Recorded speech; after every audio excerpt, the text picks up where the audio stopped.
Are we really going to 1899?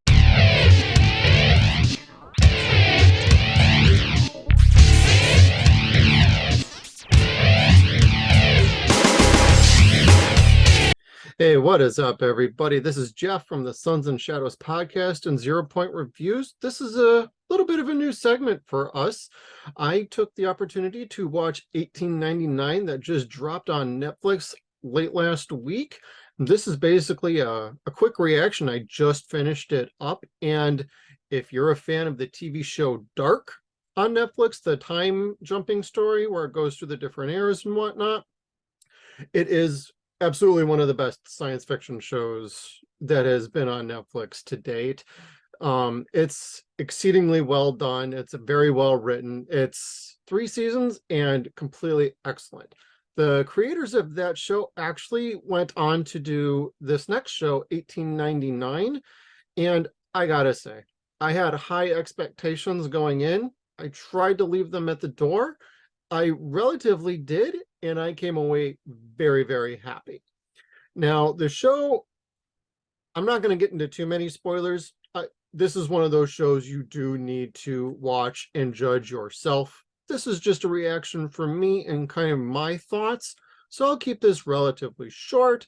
We're not going to go for like 45 minutes or an hour, even though with all the thoughts in my head, I could like talk about this show like for as long as I possibly could. But I'm going to start with some of the good things that I saw in this. The cinematography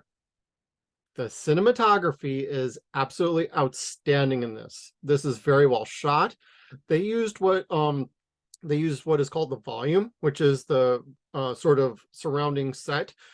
Shows such as like The Mandalorian use, Andor, House of the Dragon, Rings of Power used it. It's one of the newer technologies that they're using to replicate a world around a stage so that they can control the elements. It's really good in this. If you liked how House of the Dragon used it, it's excellent. Like Andor barely uses it, Mandalorian used it a ton. There are times it feels a little like how the Mandalorian was because they do use it quite a bit. It's not too distracting, but every once in a while you can kind of tell. And that's where one of the drawbacks is. Some of the CGI is pretty good. Some of it is completely outstanding. So that when you actually get some of the quote unquote pretty good special effects, you can kind of tell it. Now, the acting is completely engrossing, very captivating. Everybody did excellent. I bought into every character. There are some returning actors from Dark, so it's great to see them. Again, the show is not connected to Dark. It's just these are from the same creators of Dark. Other things that I would definitely point out is like the set design, the costuming, the details are in this whole world are completely amazing. There's something to spot in just about every scene. Some little detail. It's beautiful. The show is completely beautiful and it pulls you into the story. And it's an excellent mystery. And this is where I'm going to say like the writing is another of the great aspects of this show. It's very well written so that when you get revelations, twists, plot devices, they're all well paced out and it keeps you coming back for more. The episodes don't end with cliffhangers, so it's not anything quite like that. There might be one or two that you feel are a cliffhanger. Others are more like, oh shit, that's what's going on. And others are like, what the fuck am I actually watching? And so it just, for me, it kept pulling me back.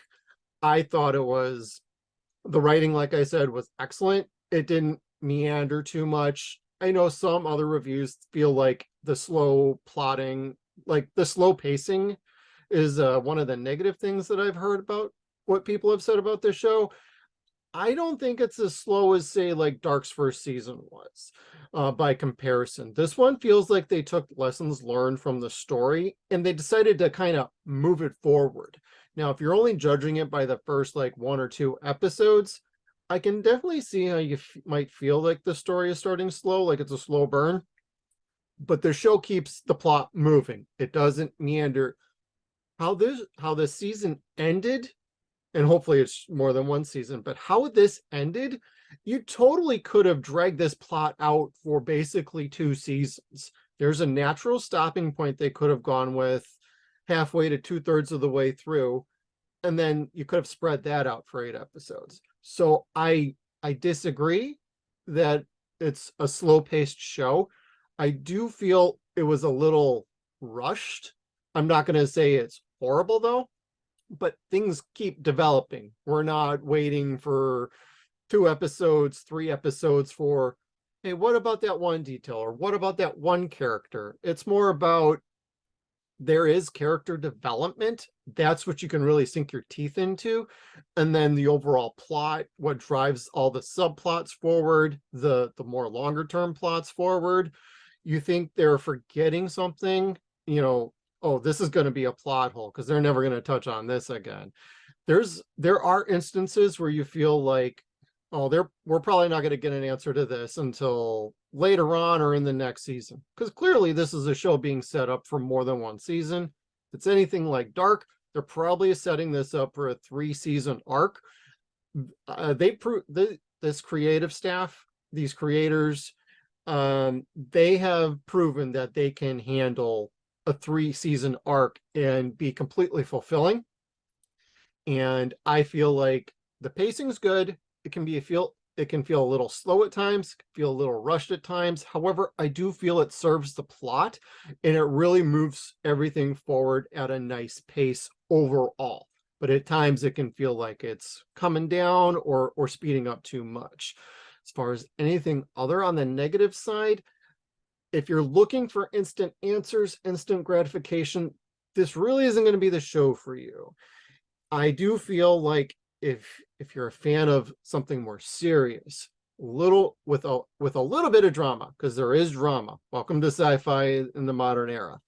I would say if you like something, say like Battlestar Galactica, the remake from a few years ago on Sci-Fi Channel, if you liked, just for example, like TV shows from like the 80s and 90s with maybe not so much the 80s and 90s, but sort of TV shows that incorporate drama, but don't like completely, oh, this is a triangle romance. Oh, Team Jacob, Team Dean, Team Sam, Team John Constantine. There's none of really like that going on. There's a little bit, but it doesn't really drag on that too much. And so a lot of the character interplay is really, really excellent. Anything on the middling nature, like I said, maybe a little bit on the CGI at times, but most of the time it's completely beautiful. The whole concept, it feels like this is some epic story, and how it ends, I definitely, when the last shot came, I'm such a geek. I'm such a nerd. I love my science fiction and mysteries and like period pieces that kind of jump around a little bit. And this nailed it for me. I love the ending. I I basically pumped my fist and was like, yeah, motherfucker, this show is dope. So if you're really into a sci-fi show, a mystery that is set around 1899, a little bit of a period, a little bit of sci-fi going on, a little bit of what, I don't want to give too, like I said, I don't want to give too much away. This is definitely a show you should see for yourself. I just don't want to see this get lost in the crowd of everything else that's coming out right now, like The Crown. You got the new, what is it? The Dragon Prince has a new season with kind of a new title.